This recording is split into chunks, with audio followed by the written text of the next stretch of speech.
The thing I like most about being in the countryside is watching animals and birds. How about you?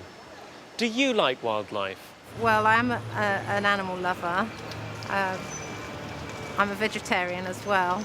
I like wildlife and animals. Since I was a little girl, I've always really liked foxes for some reason. And I know a lot of people don't, but foxes have always been my favourite animal. I love wildlife. I really sort of enjoy things that you don't see every day.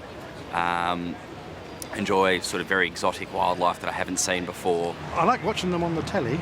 I think animals are living beings and should be treated as so, should be treated with respect. I like big cats. They're very graceful, they're very beautiful, and something I've always just had a fascination for me from an early age. I also quite like large snakes. A friend of mine used to keep them. My nephew and niece have a guinea pig, which I love.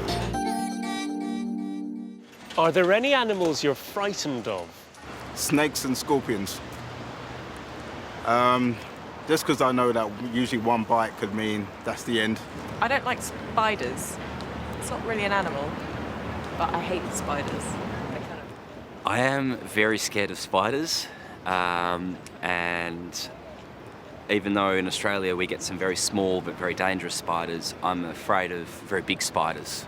I don't particularly like horses because they're big and they frighten our dog. I'm not really frightened of any animals. I love them all. There's nothing that scares me that I haven't got any memories of animals scaring me as a child. I'm quite scared of sharks. I don't really like the sea, and so whales and animals such as that I don't really like. I suppose because it's the unknown, I just find it quite scary.